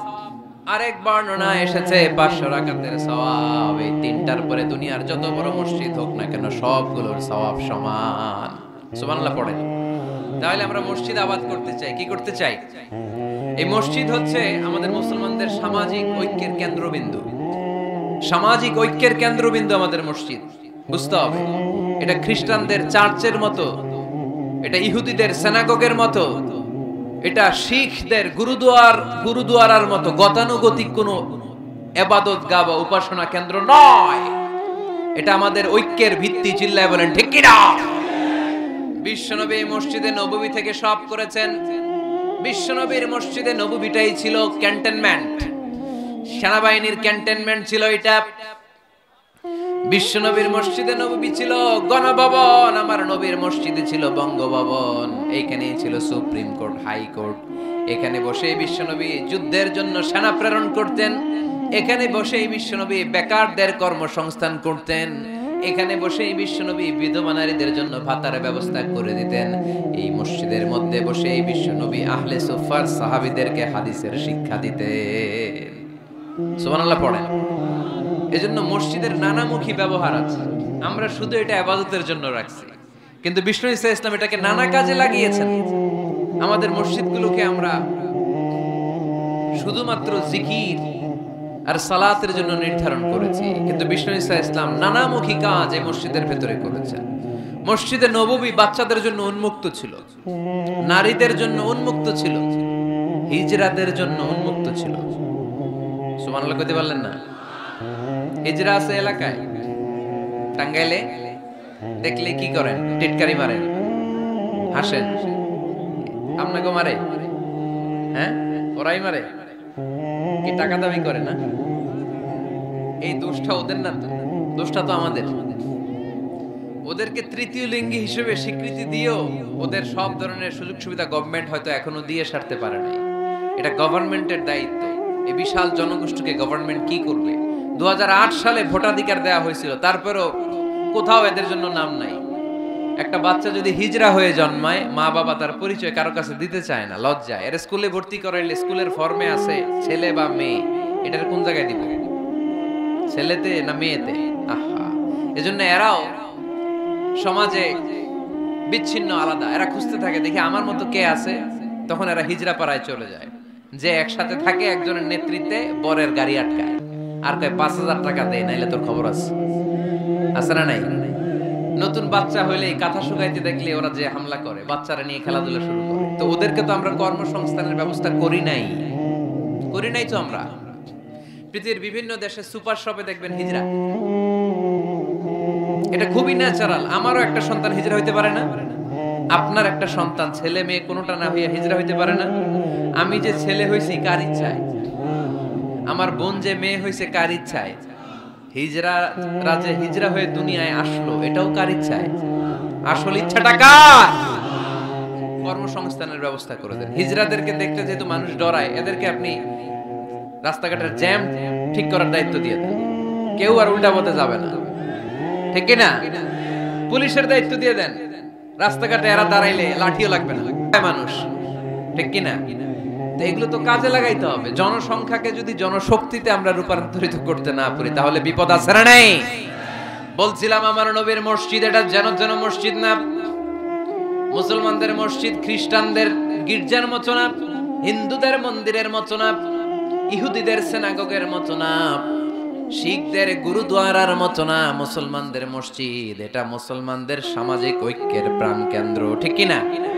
মসজিদে নববী সবার জন্য খোলা। বাচ্চারা যেত, আমরা কি বাচ্চাদেরকে মসজিদে যেতে দেই? কি করি? ধমক দেই। বিশেষ করে মুরব্বী বাবারা ধমক দেয়, রেগে যায়। সব মুরব্বীরা না, সব মুরব্বীদেরকে আমি এক পাল্লায় মাপছি না। মুরব্বী বাজানেরা যারা আছেন, বাচ্চাদেরকে মসজিদ থেকে তাড়িয়ে দিয়েন না, ধমক দিয়েন না। আজকে যে ধমক দিয়ে তাড়ায় দিছেন, আর আসবে না, ঠিক কি না? আর আসবে না। একবার যদি তিক্ত অভিজ্ঞতা নিয়ে একটা ছোট্ট সোনামণি মসজিদ থেকে বের হয়ে যায়, তারে আর কোনোদিন মসজিদ মুখী করা যাবে না। আর ওরে যদি আপনি একটা চকলেট দেন, প্রত্যেকটা ইমাম সাহেবের উচিত মসজিদে চকলেট নিয়ে যাওয়া। বাচ্চা দেখলেই চকলেট দিতে হবে, ঠিক কিনা? ওর স্মৃতিতে এটা থাকবে, বড় হয়ে গল্প করবে, আমাদের এলাকায় এক ইমাম ছিল, চকলেট দিত আমাদেরকে। কত সুন্দর অভিজ্ঞতা থাকবে তার। আর যদি ধমক দেন, বলবে ইমাম আসলে একটা বদের আড্ডি, মসজিদে ঢুকলে আমগরে ঠ্যাঙ্গাইতো খালি, বলবে না এটা? আর চকলেট দিলে আজীবন আপনারা স্মরণ রাখবে। এজন্য বাচ্চাদেরকে কখনো মসজিদ থেকে তাড়িয়ে দেয়া যাবে। মসজিদে নববীতে যদি বাচ্চা ঢুকতে পারে, আমাদের মসজিদে কি সমস্যা? তুরস্ক একটা দেশ আছে, নাম শুনছেন? তুরস্কের মসজিদের দেয়ালে দেয়ালে লেখা থাকে, জামাত চলাকালীন অবস্থায় পিছনে যদি বাচ্চাদের কিচির বিচির, চিৎকার, চেঁচামেচি, হই হুল্লোড়ের আওয়াজ আপনি শুনতে না পান, তাহলে নেক্সট জেনারেশনকে নিয়ে আপনি চিন্তায় থাকেন, কারণ আপনার নেক্সট জেনারেশন নাতিপুতি এগুলো নামাজি হচ্ছে না, ঠিক কিনা? পিছনে যদি আমাদের নাতিপুতি চিৎকার চেঁচামেচি করে, তার মানে দে আর অন দ্য রাইট ট্র্যাক, তারা আসল লাইনে আছে, মসজিদে এসেছে। যদিও আজকে দুষ্টামি করে, সময়ের বিবর্তনে, কালের আবর্তনে বয়সটা একটু বড় হলেই ও বুঝে যাবে এখানে দুষ্টামি করা যায় না, এখানে ইবাদত করতে হয় একজনের, তিনি কে? কিন্তু ওকে আসার সুযোগটা তো দিতে হবে। আপনি যদি ধমক দিয়ে বের করে দেন, আর কোনোদিন আসবে? মুরব্বীরা, আর কোনোদিন আমরা বাচ্চাদেরকে ধমক দিব না। ইনশাআল্লাহ বলেন, মুরব্বীরা বলেন ইনশাআল্লাহ। বিশ্বনবীর মসজিদে নববীতে প্রথমে দাঁড়াতো পুরুষ সাহাবারা, তারপরে দাঁড়াতো হিজড়ারা, তারপরে দাঁড়াতো ছোট্ট বাচ্চারা, একেবারে শেষ দিকে দাঁড়াতো নারীরা, ঠিক কিনা? কিন্তু আমরা নারীদেরকে মসজিদে ঢুকতে দেই না। এই জন্য বাজারে যদি বের হয়, কলেজে যদি যায়, লম্বা সময়ের জন্য ঘর থেকে বের হইলে নামাজগুলো কাজা হয়ে যায়, ঠিক কিনা? এই পরিবর্তিত বিশ্ব ব্যবস্থায় এখন নারীদেরকে চিকিৎসা নেওয়ার জন্য হসপিটালে যেতে হয়, শিক্ষার জন্য ইউনিভার্সিটিতে যেতে হয়, নানা কাজে বাইরে যেতে হয়। এই লম্বা সময়ের মাঝখানে যদি কোনো সালাত থাকে, এই সালাতটা সে পড়বে কই? আপনারা তো ব্যবস্থা রাখেন নাই মসজিদে। মসজিদে একটা সুন্দর করে ব্যবস্থা রেখে দিবেন নারীদের, যাতে ওনারা ওইখানে যে সেফটি সিকিউরিটির সাথে নামাজটা পড়তে পারে, নামাজ যেন কাজা না হয়। ও বুয়ুতুহুন্না খায়রুল লাহুন্না, যদিও নারীদের জন্য ঘরে নামাজ পড়লে বেশি সওয়াব, কিন্তু কখনো যদি কাজে বাইরে বের হয়ে যায়, নামাজের সময় যাতে নামাজ কাজা না হয়, এজন্য মসজিদের এক জায়গায় নারীদের জন্য জায়গা থাকার দরকার আছে না নেই? ইয়াং ছেলেরা মসজিদে যেতে চায় না, মসজিদ কেন্দ্রিক না, ক্রিকেট খেলা দেখতে যায়, আড্ডা মারতে যায়, ঘোরাফেরা করতে যায়, মসজিদে যায় না। কারণ মসজিদে তাদেরকে আকর্ষণ করার মতো অ্যাট্রাকটিভ কোনো অ্যাক্টিভিটিজ আমরা মসজিদে রাখতে পারি নাই। ওদের তো একটা কাজ লাগবে। ইয়াংরা টিম ওয়ার্ক পছন্দ করে। কি করে? টিম ওয়ার্ক, একসাথে গ্রুপ মিলে একটা গ্যাং তৈরি করে কাজ করতে ওরা পছন্দ করে, ঠিক কিনা? তো এটা সুযোগ তো ওদেরকে করে দিতে হবে। মসজিদ হবে আমাদের সামাজিক ঐক্যের কেন্দ্রবিন্দু। যুবকদের জন্য অনেক অ্যাক্টিভিটিজ এই মসজিদের মধ্যে রাখতে হবে, তাহলে তারা মসজিদমুখী হবে। চিল্লায় বলেন ঠিক কিনা? প্রতিটা মসজিদ এমন ভাবে তৈরি করা উচিত যাতে করে ছোট বাচ্চারা মসজিদে আসে। একটা কিড জোন থাকবে, কিড জোন। আমি মালয়েশিয়া সহ পৃথিবীর অনেক জায়গায়, অনেক বড় বড় মসজিদে কিড জোন দেখেছি, মানে বাচ্চাদের খেলার জায়গা। মসজিদের বারান্দায় বাচ্চাদের খেলার জায়গা, বাচ্চারা ওখানে খেলাধুলা করতেছে, মায়েরা নামাজ পড়তেছে, ছেলেরা নামাজ পড়তেছে। বাচ্চারা এই নামাজের দৃশ্য দেখতে দেখতে একদিন নিজেই ওযু করে নিজেই নামাজ শুরু করে দিচ্ছে। দেখবেন ছোট্ট বাচ্চাটা, আমরা যখন নামাজে দাঁড়াই, আমার মেয়েও দাঁড়ায় আমার পাশে, ছোট্ট মেয়েটাও কিচ্ছু পারে না। আমি যখন সূরা পড়ি ও মুখ নাড়ায়, এরকম মুখ নাড়াইতেছে, কি যে পড়ে ও নিজেও জানে না, কিন্তু আব্বু নাড়াইতেছে মুখ, আমিও নাড়াবো। আমি রুকুতে যাই, সেও রুকুতে যায়। সুবহানাল্লাহ কইবেন না? বাচ্চারা তো দেখে দেখে শিখে। মসজিদে নিয়ে যেতে হবে। কিড জোন, কি বলে জায়গাটারে? কিড মানে বাচ্চা, তাই না? বাচ্চাদের একটা জোন থাকবে, ওখানে বেলুন থাকবে, ওখানে খেলনা থাকবে, ওখানে যে বাচ্চারা খেলবে। আরে বাচ্চারা চিৎকার চেঁচামেচি করবে না তো 80 বছরের বুড়ার চিল্লাবে নাকি? বাচ্চারাই তো চিৎকার করবে, ওরা গ্লাস ভাঙবে, লাফালাফি করবে, দুষ্টামি করবে, ওরাই তো চিল্লাবে। বাচ্চারা লাফালাফি না করে 70 বছরের এক মুরব্বি যদি লাফায়, শুনেই হাসতেছেন আপনারা। তার মানে মুরব্বীরা তো এটা করবে না, করবে বাচ্চারা। বাচ্চাদের কাজ বাচ্চাদেরকে করতে দেন, ওদেরকে বুঝাবেন যে আব্বু এটা ইবাদতগাহ, এখানে দুষ্টামি করতে হয় না, এখানে ইবাদত করতে হয়, আল্লাহর কাছে চাইতে হয়। দেখতে দেখতে আস্তে আস্তে ও শিখে যাবে, ঠিক কিনা? এজন্য আমরা মসজিদ নির্মাণ করতে চাই যেখানে আমরা সবাই একত্রিত হব। রাজি আছেন? এবার আপনাদেরকে বলছিলাম যে শেষে দুইটা মজার জিনিস আছে, এই দুইটা মজার জিনিস দিয়ে আজকের আলোচনা শেষ করব। এক হচ্ছে একটা এরকম চমৎকার মসজিদের মাস্টার প্ল্যান দিব আজকে আপনাদেরকে, কিভাবে এই মসজিদটা করতে হয়। আমি চাই 64টা জেলায় এরকম 64টা মসজিদ হোক। রাজি আছেন তো? শুনবেন? আলোচনা কি চলবে? তাহলে আর কয়েক মিনিটে আমরা মাস্টার প্ল্যানটা শুনবো, আর কি কি অ্যাক্টিভিটিজ মসজিদে রাখবো এটা আমরা শুনবো ইনশাআল্লাহ। পড়েন। একটা প্রাণবন্ত মসজিদের অবকাঠামো, একটা প্রাণবন্ত মসজিদ যদি আমরা গড়তে চাই, কি কি লাগবে? নাম্বার 1, যোগ্য ইমাম লাগবে। কি লাগবে? ইমাম। অনেক বড় দায়িত্ব। সমাজে কি চলছে, কি ক্রাইসিস, এই ক্রাইসিস, এই সংকট থেকে উত্তরণের উপায় কি? ইমাম খতিব যদি আমাদেরকে এটা অ্যাড্রেসই করতে না পারে, ওই ইমাম দিয়ে আমরা কি করব? কথা কানাকে আমি নামাজ পড়াইতে পারি না, ক্যামেরাম্যান পারে না, সভাপতি সাহেব পারে না, তো ইমাম লাগবে কেন আমাদের? আমরাই তো আমগো নামাজ পড়তে পারি। ইমাম মানে তো নেতা। He lead the way, he lead the way. নেতা কারে বলে? Who knows the way, who goes the way, who shows the way, he is the leader. ঠিক কি না? নেতা কারে কয়? Who knows the way, who goes the way, who shows the way, যে পথ চিনে, যে পথে যেতে পারে, অন্যরে নিয়ে আগাইতে পারে, সে নেতা। তাহলে ইমামের দায়িত্ব, খতিবের দায়িত্ব প্রতি শুক্রবারে গড় পড়তা আলোচনার দরকার নাই। সমাজে কি ক্রাইসিস চলতেছে, ডেঙ্গু, এই ডেঙ্গু অবরোধে, ডেঙ্গুকে ঠেকাতে বিশ্বনবী সাল্লাল্লাহু আলাইহি ইসলামের কি নীতিমালা ছিল, ওইটা শোনাইতে হবে আমাদের ইমাম সাহেবের, ঠিক কিনা? প্রচন্ড শীতের প্রকোপে কাঁপছে পুরো বাংলাদেশ, শীতকালে বিশ্বনবী কি আমল করছে ওইটা শোনাইতে হবে এখন আমাদেরকে, কথা কয় না? এখন চলতেছে শীত, আপনি খিজির আলাইহিস সালামের গল্প শোনাইতেছেন, হবে? ওই ইমাম খতিবের আমাদের দরকার নাই। কথা কি মাথায় ঢুকতেছে? কারেন্ট ওয়ার্ল্ডে কি চলে, কারেন্ট অ্যাফেয়ার্স কি চলে, ওইটার আলোকে ইসলামের সমাধান কি, ইমাম যদি ওইটা শোনাইতে পারে, হি ইজ আওয়ার ইমাম, হি ইজ আওয়ার খতিব। আওয়ার খতিব শুড বি ডিসকোয়ালিফাইড পার্সোনালিটি, এরকম লোক হইতে হবে। তাহলে একটা প্রাণবন্ত মসজিদের যে অবকাঠামো, আপনাদেরকে আজকে মাস্টার প্ল্যানটা দেই। নাম্বার 1, একজন যোগ্য ইমাম, যোগ্য খতিবের দরকার, যাদের বেতন হবে কমসে কম 1 লাখ টাকা। কত? হুজুর এইবার আর আমরা নাই, অহন আমি নাই, অহন আমনে থাকেন, দিবেন না? দিবেন না? ওইরকম ইমাম পাওয়া গেলে দেওয়া যাবে না? যাবে। মাশাআল্লাহ, শুনেন, জরুরি আলাপ, এটা জরুরি আলাপ আপনাদের সাথে। নাম্বার 2, প্রশস্ত এবং বড় এরিয়া নিয়ে মসজিদ করতে হবে, ছোট জায়গা নিয়ে না। একটা মসজিদ করতে হবে কমসে কম 50 বিঘা জায়গার উপর। কয় বিঘা? ওই যে ডরাই গেছে এখন।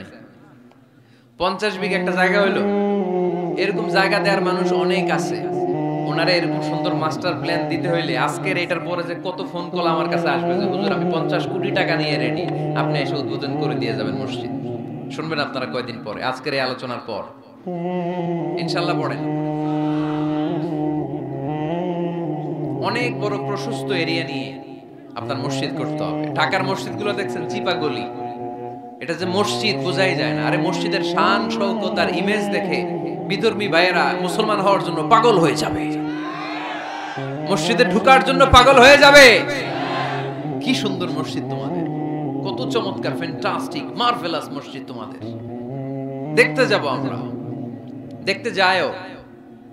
মালয়েশিয়াতে 4টা বড় মসজিদ আছে, 2টা পুত্রাজায়াতে। একটার নাম স্টিল মস্ক, মিজান তুয়াঙ্কু জাইনুল আবেদিন মস্ক, বিশাল মসজিদ। আরেকটা আছে পুত্রা মস্ক, মাথির মাহমুদ ওখানে সালাত পড়ে, ডক্টর জাকির নায়েক সালাত পড়ে, আমি যাই মাঝে মাঝে ওই মসজিদে। এরপর মসজিদ বিলায়া আছে একটা, বিলায়া পেরসেকতুয়ান ফেডারেল টেরিটরি মস্ক, আল্লাহু আকবার, তুরস্কের ব্লু মস্কের আদলে করা। আরেকটা আছে মালয়েশিয়ার জাতীয় মসজিদ নেগারা, মসজিদ নেগারা বলে এটাকে, জাতীয় মসজিদ। এত সুন্দর মসজিদ, বিশাল এরিয়া নিয়ে মসজিদ, কোনো ছোট জায়গা হবে না, বিশাল এরিয়া নিয়ে। 5 জায়গা নামাজের জন্য আলাদা ছোট্ট মসজিদ জায়গা হতে পারে, কিন্তু জামে মসজিদ হলে ওটা ছোট বানাইলে চলবে? এটা যদি আমাদের সামাজিক ঐক্যের কেন্দ্রবিন্দু হয়, এটা তো অনেক বড় গ্যাদারিং এর জায়গা থাকতে হবে, ঠিক কি না? বিশাল এরিয়া নিয়ে মসজিদ হইতে হবে। 2 নাম্বার, পর্যাপ্ত পার্কিং ব্যবস্থা থাকতে হবে মসজিদে। একমত না দ্বিমত? এখানে যদি আপনি জগৎ বিখ্যাত আলেম রাখেন, খতিব রাখেন, যিনি প্রতি সপ্তাহে কি ঘটে বাংলাদেশে ওইটারে কোরআন হাদিসের আলোকে ব্যাখ্যা করে, তো ওনার কথা শোনার জন্য এরকম লাখ লাখ লোক জড়ো হবে না? এরা এদের প্রাইভেট কার নিয়ে আসবে, অনেক এলিট লোকেরা প্রাইভেট কার নিয়ে আসবে ওনার খুতবা শোনার জন্য। অনেকে নিজের হুন্ডা চালায় আসবে, সাইকেল নিয়ে আসবে, এগুলো রাখবে কোথায়? রাস্তায় জ্যাম বাজাবেন নাকি? না, বিশাল পার্কিং লট থাকবে, ওই পার্কিং লটে প্রত্যেকের পার্কিং এর ব্যবস্থা থাকবে। প্রয়োজনে এই পার্কিং এর মধ্য দিয়ে আইডিয়া জেনারেটিং একটা সিস্টেম আপনি করতে পারেন, যে গাড়ি পার্ক করলে 20 টাকা, হুন্ডা পার্ক করলে 10 টাকা। এক জায়গায় আমার মাহফিলে শুধু পার্কিং দিয়ে কামাইছে 7 লক্ষ টাকা। সুবহানাল্লাহ নাই? This is called idea. বর্তমান পৃথিবীতে আইডিয়ার বড় দাম। পার্কিং লট রাখতে হবে, বিশাল বড় পার্কিং লট। মসজিদ ছোট জায়গায় হবে না, অনেক বড় জায়গায় খোলামেলা ভেন্টিলেশন সিস্টেম থাকতে হবে। এরপরে মনোরম ওয়াশ এরিয়া লাগবে, ওয়াশ এরিয়া যেখানে সুন্দর অজু করা যায়, গোসল করা যায়। আমাদের বাংলাদেশের মসজিদের টয়লেটে ঢোকা যায়, দুর্গন্ধ কারে কয়? বদনার মধ্যে হাত দেওয়া যায় না, টিস্যু নাই। আমাদের মসজিদগুলোর টয়লেটের দিকে খেয়াল করছেন? কেন হিন্দুরা মুসলমান হবে? কেন কেন আসবে? দুর্গন্ধের জায়গায় আসবে কেন? আমি তো যেতে পারি না বাংলাদেশের কোন মসজিদের টয়লেট, আমি ঢুকতে পারি না, তো বদনাটা ধরা যায় না। তেলাপোকা, মাকড়সার বাসা, টিকটিকি কান্দের উপর এসে পড়ে। আছে না নাই? 6 মাসও পরিষ্কার করেন একবার। আপনি মালয়েশিয়ার মসজিদগুলো যদি দেখেন, মসজিদে টয়লেটে ঢুকলে আপনার ঘুম চলে আসবে, 5 স্টার হোটেলের মতো। এত সুন্দর লুকিং গ্লাস, এত সুন্দর wash area, liquid soup, towel. ওযু করে মসজিদে ঢুকলেই পরানটা জুড়ায় যায়। তাহলে সুন্দর ওয়াশ এরিয়া লাগবে, কি বলেন? লাগবে না? লাগবে। এরপরে মসজিদের বাইরে ফুলের বাগান লাগবে। কি লাগবে? ইকো ফ্রেন্ডলি মস্ক বলে এটাকে, ইকো ফ্রেন্ডলি, পরিবেশ বান্ধব মসজিদ। মুসল্লিরা যখন ঢুকবে ফুলের গন্ধের সৌরভে এমনি তো মন মাতোয়ারা। সুবহানাল্লাহ কইতে পারলেন না? আপনাদের কথাগুলো বুঝতে কষ্ট হচ্ছে মনে হয় না? বুঝতেছেন সবাই? ফুলের বাগান লাগবে, মসজিদের চারদিকে ফুলের বাগান, পাতাবাহার, ফুলের গাছ, সুগন্ধে মসজিদ থাকবে আমোদ। এরপরে মসজিদে বিশুদ্ধ পানি খাওয়ার ব্যবস্থা থাকতে হবে ফর ফ্রি। ফিল্টার দিয়ে বিভিন্ন জায়গায় পানির ব্যবস্থা। আল্লাহর বান্দারা নামাজ পড়তে আসে, পানি খাওয়ার জায়গাটাও নাই। এরকম মসজিদে আছে না নাই? সুন্দর পানি খাওয়ার ব্যবস্থা রাখতে হবে আপনাদের ওই মসজিদে, যে মসজিদটাকে সামাজিক ঐক্যের কেন্দ্রবিন্দু আপনারা বানাতে চান। এই আপনারা উঠছেন কারা কারা? কি হয়েছে আপনাদের? হ্যাঁ, বসেন বসেন বসেন, একসাথে যাব আমরা। তাহলে ফুলের বাগান গেল না, এটাকে বলে ইকো ফ্রেন্ডলি মস্ক, পরিবেশ বান্ধব। বিশুদ্ধ খাবার পানি, এরপর লাগবে এয়ারকন, লাগবে সিসি ক্যামেরা, লাগবে ক্লোজ সার্কিট ক্যামেরা, কোনো সমস্যা হলে যাতে ফুটেজ আমরা বের করতে পারি, কি বলেন? উন্নত কার্পেট লাগবে, ডিজিটাল সাউন্ড সিস্টেম লাগবে। অনেক জায়গায় আল্লাহু আকবার, ওদিকে মুকাব্বির কয় আল্লাহু আকবার, মাইক নাই, মাইক নষ্ট। তো মাইক নষ্ট, আপনি কি করছেন? ঠিক করেন না কেন এগুলো? ডিজিটাল সাউন্ড সিস্টেমের কোনো বিকল্প নাই। এরপর জুতা রাখার নিরাপদ বাক্স লাগবে। কি কন? বড় লোকেরা মসজিদে যায় না জুতা চুরির ভয়ে। এর জুতার দাম 30,000 টাকা, মসজিদে যায় কি এটা হারাবে নাকি? কথা বলেন। ওখানে যদি জুতা রাখার সেলফ সিকিউরিটি বক্স থাকতো, উনি 10 টাকা দিয়ে হইলে ওখানে রাখতো, পরে টোকেন দিয়ে আবার নিজের দামে জুতা ফিরিয়ে নিত। কথা বলেন। প্রতিটা মসজিদে এরকম জুতা রাখার সুন্দর নিরাপদ বাক্সের দরকার আছে না নাই? তারপরে সূত্রা লাগবে, সূত্রা সুন্নত নামাজ পড়ার জন্য এই যে সূত্রা থাকে না, যাতে সামনে দিকে গেলেও সমস্যা নাই, এই সূত্রাগুলো লাগে। রেহাল লাগবে, টিস্যুর বক্স লাগবে, টাওয়াল লাগবে, আতরের বোতল লাগবে। মসজিদের বিভিন্ন জায়গায় আতরের বোতল থাকবে, পারফিউম মেখে মেখে নামাজে দাঁড়াবেন। আর রমাদানে এই মসজিদের ভিতরে একসাথে ইফতারি করার সুযোগ থাকতে হবে। কথা বলেন ঠিক কিনা? কি দরকার ঘরে ইফতারি করার? ইফতারিগুলো নিয়ে আপনি মসজিদে যান, মহিলারা মহিলাদের এরিয়াতে বসবে, ভাইরা ভাইদের এরিয়াতে। কি সুখ, আনন্দের হাসি হাসেন, একসাথে খান। সারা দিনের রোজার কষ্টটারে ভুলায় দিবে কে? আল্লাহ। ফ্যামিলি নিয়ে মসজিদে যান আর না যান, ইফতারি পাঠায় দেন, অথবা পথিকদের জন্য, মুসাফিরদের জন্য ইফতারের ব্যবস্থা রাখেন, একসাথে ইফতারি করবেন মসজিদে। মসজিদে নববীতে তাই হতো। নারীদের জন্য আলাদা জায়গার কথা বলেছি, এটা হবে সেফটি এন্ড সিকিউরিটির সাথে। পুরুষদের দরজা একদিকে, নারীদের দরজা আরেকদিকে। নারীরা নারীদের ওই জায়গা দিয়ে ঢুকবে, ওই জায়গা দিয়ে বের হবে। এটা আলাদা দেয়াল দেয়া থাকবে, এদের টয়লেট আলাদা, ওয়াশরুম আলাদা, ওয়াশিং এরিয়া আলাদা, সবকিছু হবে আলাদা। নারীদের মসজিদে আসার দরকার আছে না নাই? সেফটি সিকিউরিটির সাথে তারাও এসে কোরআনের কথা শুনতে হবে। এই মসজিদ 24 ঘন্টা খোলা থাকতে হবে, 24 আওয়ার্স। কয় ঘন্টা? প্রায় মসজিদের লাইট বন্ধ করে দেয়, টয়লেট বন্ধ করে দেয়, আছে না নাই? তাহাজ্জুদ পড়তে অনেকে যেতে পারে না, মুসাফির মানুষ রাত 12টার দিকে নামাজটা পড়বে, সুযোগ নাই, আছে না নাই? মসজিদের সিকিউরিটি গার্ড লাগবে, কড়া সিকিউরিটি গার্ড, চারদিকে সিকিউরিটি গার্ড থাকতে হবে। শিশুদের জন্য আলাদা জায়গার কথা বলেছি। এই মসজিদে সেমিনার হল থাকবে। কি থাকবে? এখানে প্রতি মাসে সেমিনার হতে হবে। কমিউনিটি সেন্টার থাকবে মসজিদের পাশে অ্যাটাচ করা। কি সেন্টার? এলাকার সব বিয়ে টাঙ্গাইলের এই মসজিদে হইতে হবে। কথা কন। এজন্য তো মেয়েরা উলঙ্গ জামা পরে বিয়ের অনুষ্ঠানে নাচে কেন? মসজিদে বিয়ে হয় না যে? এগুলো তো হয় বাড়ির ছাদের উপরে, দুম্মা চলে দুম, নাচানাচি, হিন্দি গান। মসজিদের কমিউনিটি সেন্টারে বিয়ে হইলে হিন্দি সিনেমা লাগানোর সাহস কেউ পাবে? নারীগুলো সব হেজাব আর বোরকা পরে আসবে বিয়ের অনুষ্ঠানে, ঠিক কি না? সামান্য খেজুর বিতরণ করে বিয়ে শেষ, এটাই বিয়ের অলিমা। এদিকে ইজাব, এদিকে কবুল। খেজুর ছিটাই দিলাম, খায়া বাড়িতে জানার দোয়া করে। সহজ না কঠিন? সহজ না কঠিন? কমিউনিটি সেন্টারে বিয়ে হবে, মসজিদের সাথে অ্যাটাচ করা। মসজিদের সাথে অ্যাটাচ লাইব্রেরি থাকতে হবে। কি থাকতে হবে? এই লাইব্রেরিতে পড়াশোনা করবে এলাকার লোকজন। সর্বশেষ মসজিদ ম্যানেজমেন্ট অফিস থাকবে। এই যে পুরো মসজিদের মাস্টার প্ল্যান আপনাদের সাথে শেয়ার করলাম, এটার ম্যানেজমেন্ট বিভাগ থাকার দরকার আছে না নাই? এই ম্যানেজমেন্ট অফিস থাকতে হবে। এরকম মসজিদ বাংলাদেশে হোক, আমরা চাই কি চাই না? আর বাকি ব্যবসায়ীরা, বিজনেস ম্যাগনেট, সিআইপি যারা আছে আপনাদের এলাকায় আপনারা করবেন।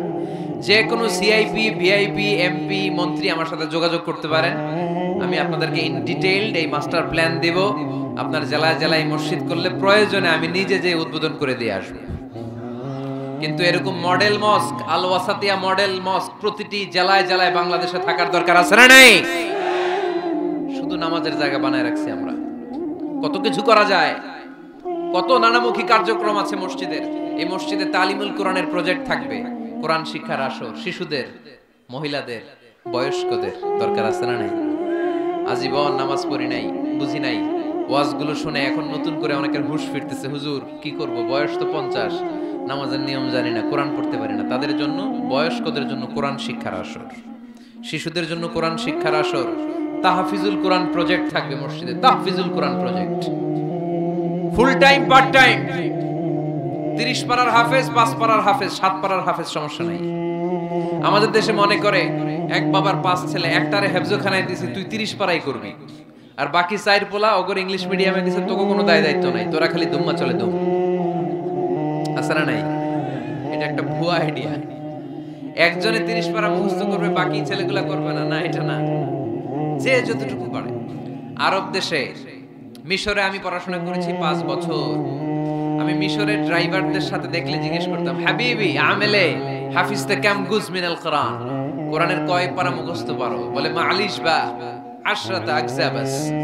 সরি, আমি আসলে বেশি মুখস্থ করতে পারি না, 10 পারা করছি। ড্রাইভার, সুবহানাল্লাহ নাই?